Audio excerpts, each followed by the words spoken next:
It is no state secret that President Xi Jinping, during his 5 years as China's most senior leader, has strengthened the party's role in the governance of China. What is it about the party, the Communist Party of China, the CPC, and its governing philosophy that makes Xi so committed to enhancing the party's governing power? What are the party's positions and policies, organization and governance, vision and challenges?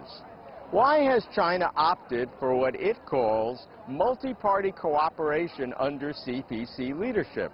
Would China be more stable with a multi-party competitive system? How does the CPC, as the ruling party, claim legitimacy? What innovations has she brought to the party's leadership role in the economy and society? What is the significance of Xi's role for the party takes us closer to China? Serving the people has long been an explicit goal of the Communist Party of China, and the CPC has been focusing on making people's lives better. Since President Xi Jinping took office at the end of 2012, the Politburo, China's decision-making body, has introduced various policies to enhance the CPC's close ties with the people, including an 8-point code to cut bureaucracy. The measures include fewer traffic controls for leader security for their trips, less ribbon-cutting or cornerstone-laying ceremonies, fewer officials' visits abroad, eliminate lavish government spending, and the alike. In parallel, more resources are being allocated for improving people's quality of life. In 2006, China abolished the agricultural tax, which is costing farmers more than 130 billion yuan every year. By 2008, tuitions and fees in primary and junior high schools were cancelled. And in China's 12th five-year plan, the number of basic need housing units built and houses in rundown areas rebuilt is 36 million. To understand President Xi's role for the party, I speak with several party thought leaders. Yu Yunyao, former vice president, Central Party School, and president of the National Society for Party Building Studies; Han Xingqiang, vice provost, Central Party School; Sheshun Tao, member of the Administration Committee, Central Party School; and Zhu Lingjun, deputy director, Party Building Department, Central Party School.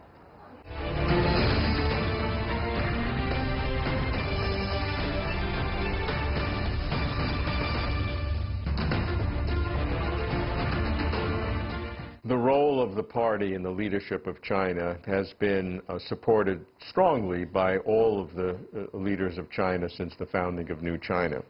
Yet I think it's fair to say that President Xi has been working to strengthen the role of the party in the governance of China. If that's so, what are some of the ways that President Xi is strengthening the party? And what is the driving motivation for doing that? Because the CPC governs the country, and it's a country of imbalanced development and many prominent issues in certain aspects. Yes, we have accomplished outstanding achievements that amaze the world and made the Chinese proud, yet the CPC is always aware of risks and crises. It's good at discerning problems within itself and initiating internal revolutions and cleansing. Therefore, to govern and lead China towards sound development, the CPC, as the major body of governance and leadership, must build itself well. This is also the reason leaders from Mao Zedong and Deng Xiaoping to Jiang Zemin and Hu Jintao, and particularly Xi Jinping, all pay special attention to party building. To be turned into iron, the metal itself must be strong. And the iron forged by the CPC is very strong indeed. Also, as President Xi accords great weight to party building, he actually starts from addressing problems from within the party. Positively speaking, the CPC is truly a strong and powerful political party and is rising as one of the strongest in the world. President Xi has made outstanding contributions in this regard. Tremendous indeed. Ever since the 18th Party Congress, he has shown his keen observance of problems within the party, his consciousness of the problems, and orientation toward our goals. As a matter of fact, President Hu Jintao, during his leadership, has pointed out such problems known as the 4 types of risks: lost vitality, insufficient capacity, alienation from the people, and rampant corruption.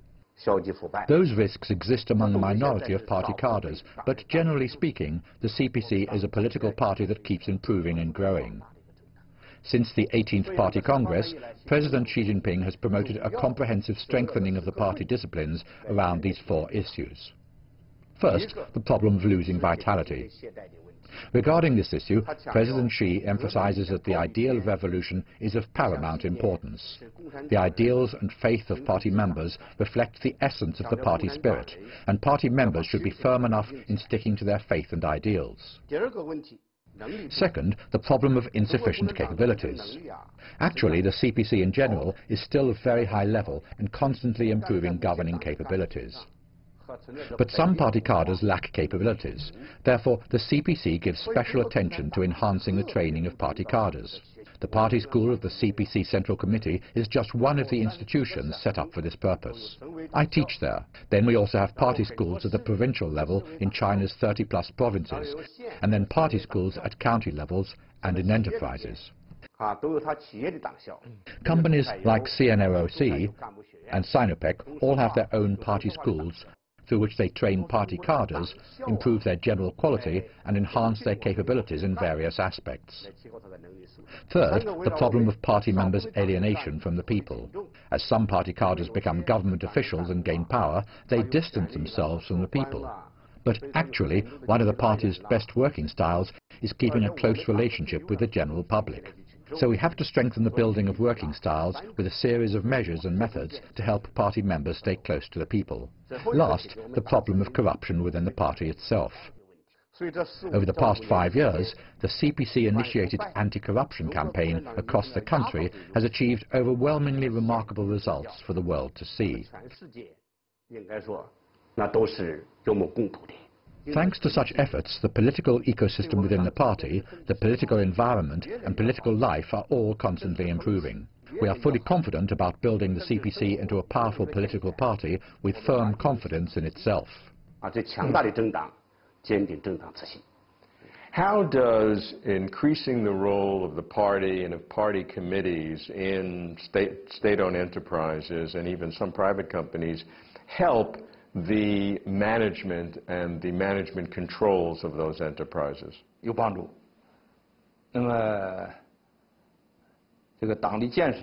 party's presence helps a lot. First, party buildings in private enterprises provide a guarantee that the business operations are carried out in line with the party's policies and the law, instead of going against them. Second, it promotes a sound environment of fairness that motivates the workers. In particular, it is good to have party members among the workers, as they are the most outstanding among the group. By the way, there are altogether 80 million party members across the nation, and they are the most excellent of the Chinese people. In the face of difficulties both in work and in scientific research, party members are always the first to brave the challenges and take the lead. In the face of conflicts of interest, party members are always the first to give up personal benefits for the unity of the whole company. Therefore, to quote a Japanese entrepreneur, the party leadership in business is actually China's secret in corporate management. So this logic applies as well to modern development. The party branch is not set up to give specific instructions and commands. Rather, they deliver the powerful thinking of the party to unite the people towards the goal of the party and the company, which are consistent with the goals of the people. Therefore, strengthening party leadership will not affect operations and decision-making in the company. The modern corporate system of the board of directors, shareholders, and management can still play its own role and serve the corporate development.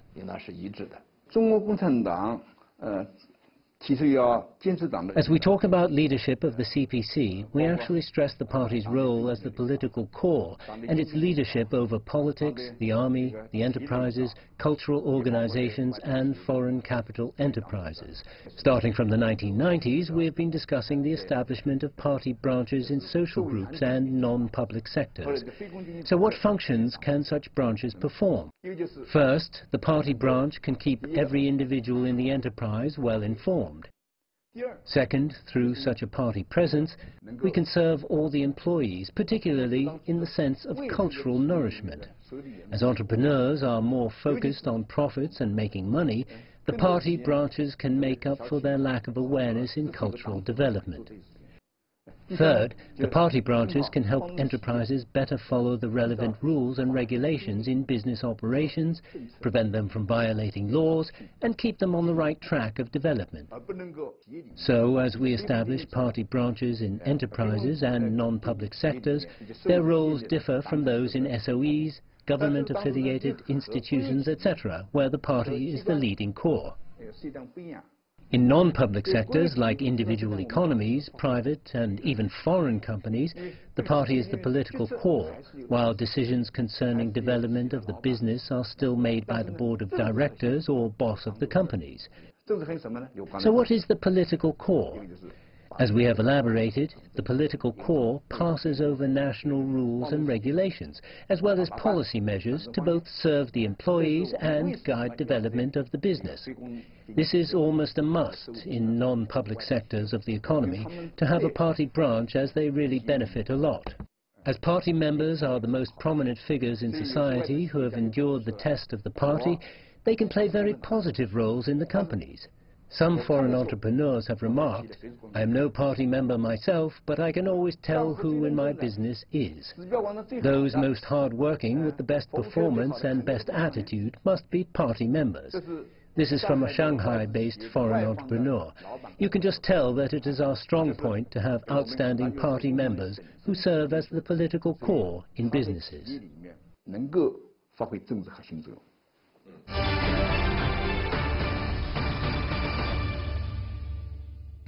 按照核心的它的内涵和它在党的决定当中作用，在这种情况下面，它是可以陪伴的。这5年的时间呢，能够取得这么大的进展呢，主要是得益于改革。习近平总书记他重视党的建设，首先他是从解决我们党自身的问题来突破的。 来切入，要理解习近平同志治国理政习近平总书记治国理政的思想，治国理政思想。我个人认为，以人民为中心，是我们共产党人孜孜以求的奋斗目标，也是我们的基本价值观。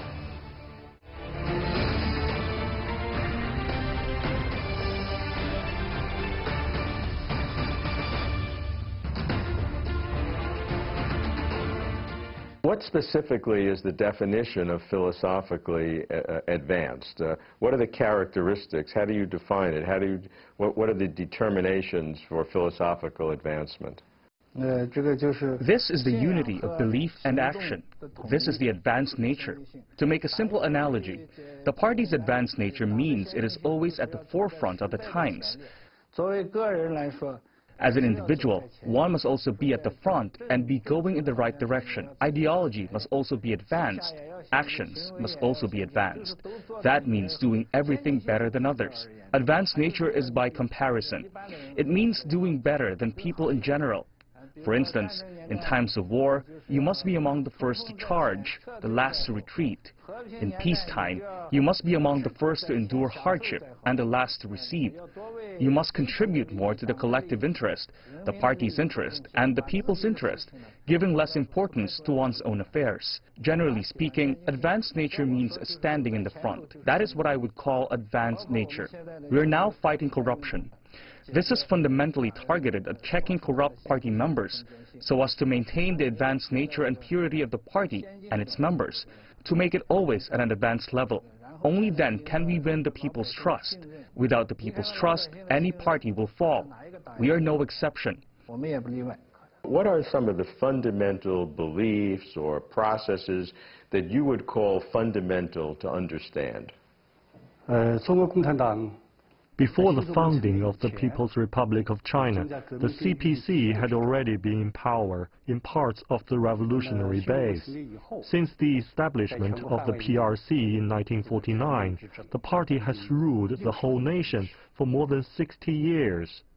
Over many years of practice in government, the CPC gradually formed its governing philosophy. Our party's fundamental goal is to serve the people, heart and soul. Our party comes from the people, is rooted in the people, and serves the people. The people's desire for a good life is the goal that our party strives towards. So our development is for the people, and the fruits of development, which rely on the people, are shared by the people.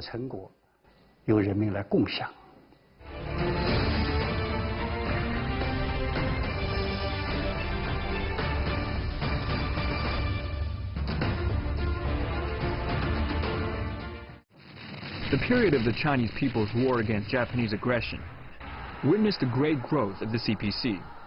Before the war, the CPC had barely more than 40,000 members.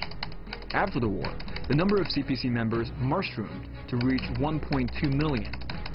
The CPC had also developed an army of 1.2 million and governed a population of 100 million. The governing position of our party in China is history's choice and the people's choice. When the war of resistance was over, the CPC had about 1.2 million troops, while Chiang Kai-shek was said to have 8 million troops. We wanted a coalition. We wanted peace, not war. But Chiang Kai-shek refused. He invaded the liberated areas and wanted to eliminate the CPC.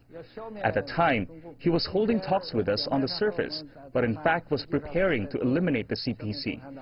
We were forced into a war of self-defense. What happened after the War of Liberation? 1.2 million people defeated 8 million. What was the force behind this?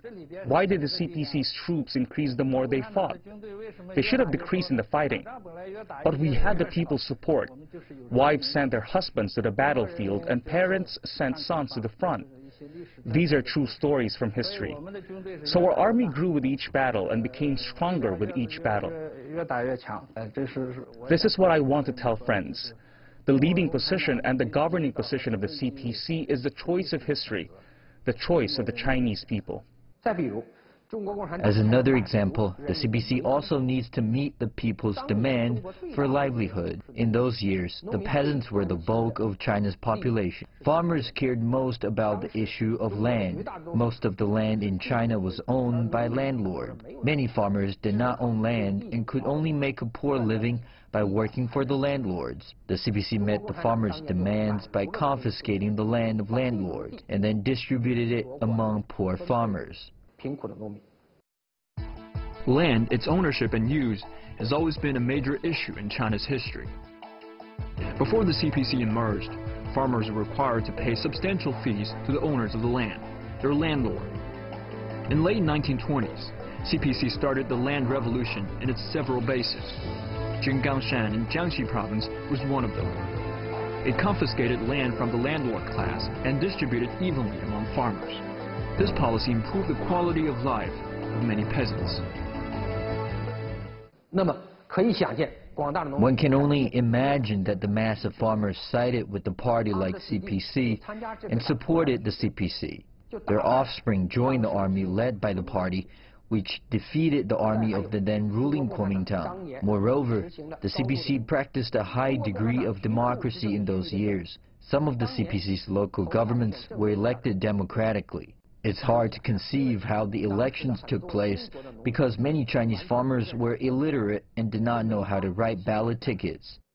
The CPC invented a very primitive way of voting, casting beans, soybeans. Candidates would sit down and put their hats or bows on the ground. The organizers of the election gave out the ballots, soybeans to the people, one per person. A voter could choose his or her favorite candidate by putting the bean into the bow or hat behind his or her favorite candidate. Of course, this was primitive and is very rare nowadays. But this method of election is democratic. The elected people are the people's choices.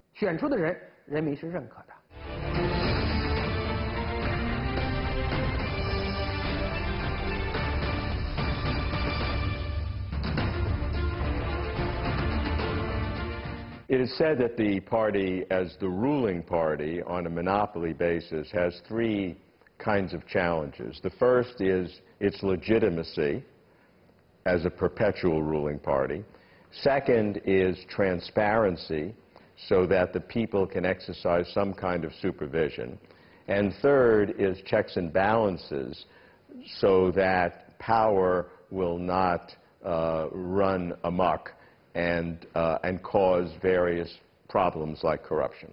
I think when it comes to Chinese politics, our understanding of legitimacy to some extent is different from the West. But our general direction is consistent. Whether the people are satisfied or not, whether the people approve or not, the people are the main body. I think this direction is consistent. The West has achieved legitimacy through universal suffrage, while the Chinese have used indirect elections to achieve this legitimacy. Of course, China is also a country with an electoral system. We have the People's Congress system. The deputies to the People's Congress and party Congress deputies are directly elected at and below county level. Only elections above county level are indirect. So our government is also formed by elections. So how about the transparency of the decision-making process? How important is it that the process of decision-making that you've described is open where all the people can see it? The people's participation is obviously very important. Chinese people participate in many different ways. In particular, the People's Congresses at different levels provide a very effective means of participation. National People's Congress sessions are held once a year. And the Chinese People's Political Consultative Congress is also held once a year. The NPC meetings routinely discuss and approve the government's executive platforms and plans. The Premier first talks about his thoughts, his line of thinking. It is then examined by deputies at the National People's Congress. And then the delegates of the Chinese People's Political Consultative Conference hold discussions and issue their views. Ordinary people also give their views on the government work report. The day the National People's Congress opens, the government work report is published online. Do you see a developmental process? In the past, it was said, although the deliberations were there, that the deliberations, both in party congresses and National People's Congresses, were more form than substance. It was more a rubber stamp for what decisions were already made by a very few leaders. But do you see in recent years more of the deliberation becoming true substance, where the intra-party democracy is becoming real? I think in the past 3 decades or more, China's democratic process has moved very fast. This process would have been unimaginable for many Chinese people in the past. I would like to give an example of my own experience. I used to be a vice mayor of a city in Zhejiang province. One of the city's counties was the first to set up a village committee supervision commission system, created by a village. The village was a very rich one as a collective economy, but the administration of the village had been problematic. One of the cadres of the village had been jailed for corruption, so the villagers didn't trust the village committee. The villagers believed the committee would squander the village's money.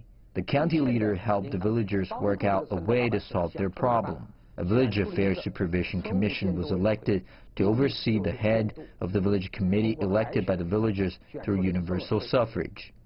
I went to that village several times. The villagers told me they were trying to stop self-administration by villagers turning into self-administration by village officials. After this commission was put in place, many problems that the villagers had worried about disappeared. For example, the director of the village committee would host a meal to receive a guest. The director might only spend 200 yuan, but his own signature is not enough to reimburse that cost. The signature of the Supervision Commission director is also needed. And after the reimbursement, the accounts need to be published for all the villagers. This was taking place in 2004. How do you look for the development of the party's role in governing China over the next 5 or 10 years? President Xi has been increasing the role of the party in all aspects of society. So if you had to project forward, what would the party's role look like 5 or 10 years from now? Well, the party's role in governing the country has been actively strengthened over the years. And the concept of governments actually comes from the West. It's hard to spot such an idea in traditional Chinese culture. So why do we promote social governance? With a market economy, society becomes more and more diversified, with multiple active players. Before 1978, major players in the country included the political party of the CPC, social organizations, and the people. However, with the diversification that comes with a market economy, we have more than the party, social organizations, and the people. In addition, we have enterprises and citizens who are all part of the diversified pool of players. As a result, there naturally arises the problem of how to govern such a diverse society. The party documents offer answers. That is, we have to let the general public and the party get involved together in the governance of social affairs. Theoretically, it can be divided into the following three aspects. First, the party and the government take the dominant role in social governance. For issues regarding the direction and principles of China's development, the party and the government should lead and dominate in decision-making. Second, various social organizations should get engaged in social governance in legal and reasonable ways. Third, we should promote a combined way of governing society that coordinates rule of law and rule of virtue. Still more, we've adopted a system of shared governance through consultation. The party, government, society, enterprises, and citizens of the country should encourage and promote consultation together to help us strengthen consultative democracy in China even further. Last, but not least, to govern modern society, we must have modern capabilities. Otherwise, it's difficult to accomplish the daunting task. Therefore, we promote modernization of the state governance system and governing capabilities.